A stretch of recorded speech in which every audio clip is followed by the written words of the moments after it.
ಇದ್ರ ಬಗ್ಗೆ ನೀವು ಏನು ಹೇಳ್ತೀರಾ? ನೋಡಿ, ಇದು ಮೈಕ್ರೋಚಿಪ್ಪಿಂಗ್ ಬಂದು ಅಂದರೆ ಯಾವುದೇ ಪಾಲಿಕೆ ಆಗಲಿ ಅವ್ರುಗಳು ನಗರಾಭಿವೃದ್ಧಿ ಅವರೆಲ್ಲ ಬಂದು ABC ರೂಲ್ಸ್ 2023 ಗೆಜೆಟ್ಟು ಮತ್ತು ಸುಪ್ರೀಂ ಕೋರ್ಟಲ್ಲಿ ಆದೇಶ ಏನಿದೆ ಅದರ ಪ್ರಕಾರನೇ ಮಾಡಬೇಕು. ABC ರೂಲ್ಸ್ 2023 ಗೆಜೆಟ್ ಆಗಲಿ, ಡಾಗ್ ರೂಲ್ 2001 ಆಗಲಿ, ಅದರಲ್ಲಿ ಎಲ್ಲಿ ಸಹ ಬೀದಿ ನಾಯಿಗಳಿಗೆ ಮೈಕ್ರೋಚಿಪ್ ಮಾಡಬೇಕಂತೇಳಿಲ್ಲ. ಬೀದಿ ನಾಯಿಗೆ ಯಾವಾಗ ಮಾಡೋದೇನೆಂದರೆ, ಅದು ಬೀದಿ ನಾಯಿ ಇರಲ್ಲ, ಸಾಕು ನಾಯಿ ಇರುತ್ತೆ.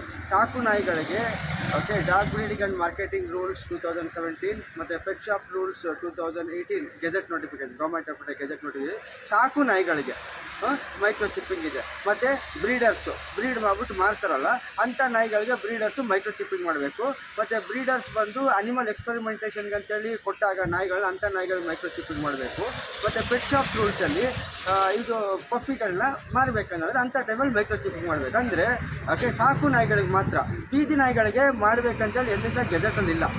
ಗೆಜೆಟಲ್ಲಿ ಇರೋದನ್ನ ಸರ್ಕಾರ ಮಾಡಬೇಕು, ಗೆಜೆಟಲ್ಲಿ ಇರೋದನ್ನ ಕೈ ಬಿಡಬೇಕು. ಇವ್ರು ಏನು ಮಾಡ್ತಾಯಿದ್ದಾರೆ, ಗೆಜೆಟಲ್ಲಿ ಇಲ್ದೋದನ್ನ ಮಾಡ್ತಾಯಿದ್ದಾರೆ.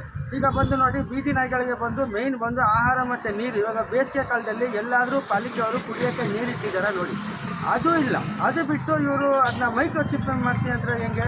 ಮತ್ತು ಇನ್ನೊಂದು 2017 ಮತ್ತು 2018 ಕೇಂದ್ರ ಸರ್ಕಾರ ಗೆಜೆಟಲ್ಲಿ ಮೈಕ್ರೋಚಿಪ್ಪಿಂಗ್ ಸಾಕು ನಾಯಿಗಳಿಗೆ ಆಗ್ತು. ಅದೇ ಕೇಂದ್ರ ಸರ್ಕಾರ 2023ರಲ್ಲಿ ABC ರೂಲ್ಸ್ 2023 ಗೆಜೆಟ್ ಮಾಡಿದಾಗ ಅದರಲ್ಲಿ ಮೈಕ್ರೋಚಿಪ್ಪಿಂಗ್ ಕೈ ಬಿಡ್ತು. ಅದು ಯಾಕೆ ಬಿಡ್ತಂದ ಅಂದರೆ, ಇವಾಗ ಮೈಕ್ರೋಚಿಪ್ಪಿಂಗ್ ನೋಡಿ, ಅದು ಯಾವುದೋ ಒಂದು ನಾಯಿಗೆ ಗೊತ್ತಿಲ್ಲದ ನಾಯಿಗೆ ಹಾಕ್ಬಿಟ್ಟಾಗ ಅದು ಮಸಲ್ಸ್ ಒಳಗಡೆ ಇರುತ್ತೆ, ಅದು ನಾಳೆ ದಿನ ಇನ್ಫೆಕ್ಷನ್ ಆಗಿ ಇಲ್ಲ ಏನಾರ ಇದಾಗಲ್ಲ. ಈಗ ಅವ್ರು ಹೇಳ್ತಿರೋದು ನಿಮ್ಮ ಮುಂದೆ ಕರೆಸ್ಬಿಟ್ಟು ಟ್ರಯಲ್ ಮಾಡಿ ನಿಮ್ಮ ಮುಂದೆನೇ ನಾವು ಅನುಮತಿ ಕೊಡೋಕ್ಕಾಗಲ್ಲ. ನಾವು ಯಾರು ಕೊಡೋಕ್ಕೆ? ಯಾರೇ ಅನಿಮಲ್ ಲವರ್ಸ್ ಆಗಲಿ ಯಾರು ಅನುಮತಿ ಕೊಡೋಕ್ಕಿಲ್ಲ. ಗೆಜೆಟಲ್ಲಿ ಇಲ್ಲ ಅಂದಮೇಲೆ ಏನು, ಸಪೋಸು ಸುಪ್ರೀಂ ಕೋರ್ಟ್ ಆದೇಶ ಇಲ್ಲ ಗೆಜೆಟಲ್ಲಿ ಆಗಿದೆಯಾ? ಗೆಜೆಟಲ್ಲಿ ಇವಾಗ ಇವ್ರು ಮಾಡಬೇಕಂದ್ರೆ ಇವ್ರು ಬಂದು ಗೆಜೆಟ್ ABC ರೂಲ್ಸ್ 2023 ಅಡಿಯಲ್ಲಿ ಗೆಜೆಟ್ನ ಅಮೆಂಡ್ಮೆಂಟ್ ಮಾಡಬೇಕು. ಅಮೆಂಡ್ಮೆಂಟ್ ಮಾಡಿ ಅದರಲ್ಲಿ ಈ ಥರ ಮಾಡಿ ಅಂತೇಳಿ ನಗರಾಭಿವೃದ್ಧಿಗೆ ಮತ್ತು ಪಂಚಾಯತ್ಗೆಲ್ಲ ಡೈರೆಕ್ಷನ್ ಬಂದಾಗ ಮಾಡಬೇಕು. ಅದು ಬಿಟ್ಟು ಇವರು ನಮ್ಮನ್ನು ಕರೆದ್ಬಿಟ್ಟು ನಮಗೆ ಡೆಮಾನ್ಸ್ಟ್ರೇಷನ್ ಮಾಡ್ತಾರೆ, ನಾವು ಕೊಡೋಕ್ಕಾಗಲ್ಲ. ನಾಳೆ ದಿನ ಯಾರಾದರೂ ಕೋರ್ಟ್ಗೆ ಕೇಸ್ ಹಾಕ್ತಾರೆ, ನೀನು ಹೆಂಗಪ್ಪ ಅಪ್ರೂವಲ್ ಕೊಡ್ತಾ ಇಲ್ಲ ಅಂದರೆ ಇದಾಗುತ್ತೆ. ಇವಾಗ ಇದು ಗೆಜೆಟಲ್ಲಿದೆ, ಅದೇ ಮಾಡಬೇಕು. ಸರಿ, ಪ್ರಾಣಿ ಪ್ರೇರಣೆ ಬಂದು ನಾನು ಅದು ಡೆಮಾನ್ಸ್ಟ್ರೇಷನ್ ಇವ್ರು ಮಾಡಿದ್ದು ತಪ್ಪು. ಯಾಕಂದ್ರೆ ಅನಿಮಲ್ ಎಕ್ಸ್ಪರಿಮೆಂಟೇಷನ್ ಮಾಡಲಿಕ್ಕಿಲ್ಲ ಪಾಲಿಕೆ ಅವ್ರು ಸಹ. ಇವ್ರು ಹೆಂಗೆ ಅನಿಮಲ್ ಎಕ್ಸ್ಪರಿಮೆಂಟೇಷನ್ ಆಲ್ರೆಡಿ ಮೈಕ್ರೋಚಿಪ್ಪಿಂಗ್ಗೆ ಟೆಸ್ಟ್ ಮಾಡಿದ್ದಾರೆ, ಅದು ಬಂದು ಗೈರ್ ಕಾನೂನಿ ಆಗ್ತದೆ. ಹೆಂಗೆ ಇವ್ರು ಮಾಡಿದ್ರು? ಯಾರು ಪರ್ಮಿಷನಲ್ಲಿ ಮಾಡಿದ್ರು? ಇವರು ಯಾರು ಕೊಟ್ಟರು ಇವ್ರಿಗೆ ಬರೀ ಇರೋದು ಬೀದಿ ನಾಯಿಗೆ ಸಂತಾನ ಆಪ್ರೇಷನ್ ಮಾಡೋಕ್ಕೆ ಹೊತ್ತು ಈ ಥರ ಮೈಕ್ರೋಚಿಪ್ ಮಾಡಿ ಎಕ್ಸ್ಪರಿಮೆಂಟ್ ಮಾಡೋಕ್ಕಲ್ಲ. ಸೊ ಇದು ಇವಾಗ ಬಂದು ಇವರು ಅನಿಮಲ್ ಲವರ್ಸ್ನ ಕರ್ಕೊಂಡು ಮಾಡಿದ್ರು, ನಾವು ಒಪ್ಪಿಗೆ ಕೊಡೋಕ್ಕಾಗಲ್ಲ. ಯಾಕಂದರೆ ಗೆಜೆಟಲ್ಲಿ ಇಲ್ಲ. ನಾಳೆ ದಿನ ಕೇಳೋದಂದರೆ ಗೆಜೆಟಲ್ಲಿ ಇಲ್ಲ, ಗೆಜೆಟಲ್ಲಿ ಇಲ್ಲೋದನ್ನ ನೀವು ಹೆಂಗಪ್ಪ ಇದು ನೀನು ಯಾರಪ್ಪ ಅಂದರೆ ನಾವೇನು ಉತ್ತರ ಕೊಡೋದು? ಸೊ ಪಾಲಿಕೆಯವರು ದಿಕ್ಕು ತಪ್ಪಿಸ್ತಾ ಇದ್ದಾರೆ, ಇದನ್ನ ಕೂಡಲೇ ಕೈ ಬಿಡಬೇಕು. ಯಾಕಂದರೆ ಗೆಜೆಟಲ್ಲಿ ಇಲ್ಲ.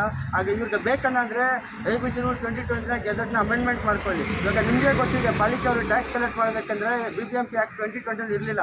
ಆಮೇಲೆ ಇವರು ಅಮೆಂಡ್ಮೆಂಟ್ ಮಾಡಿಕೊಂಡ್ರು. ಅದೇ ಥರ ಇವರು ABC ರೂಲ್ಸ್ 2023 ಇದು ಅಮೆಂಡ್ಮೆಂಟ್ ಮಾಡ್ಕೊಳ್ಳಿ. ಮತ್ತು ಇನ್ನೊಂದು ಮುಖ್ಯವಾಗಿ ಏನಂತ ಹೇಳ್ತೀನಿ ಅಂದರೆ, ಇದು ಬೀದಿ ನಾಯಿದು ಆಪ್ರೇಷನ್ದಾಗಲಿ ಯಾವುದೇ ಆಗಲಿ ಬಂದು ಸುಪ್ರೀಂ ಕೋರ್ಟ್ ಮಾನಿಟರ್ಡ್ ಪ್ರೋಗ್ರಾಮ್, ಪಾಲಿಕೆದು ಪ್ರೋಗ್ರಾಮ್ ಅಲ್ಲ.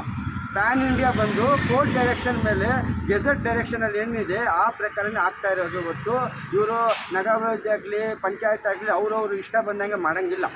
Okay sir, thank you. ನಾನು ಅದನ್ನೇ ಇವಾಗ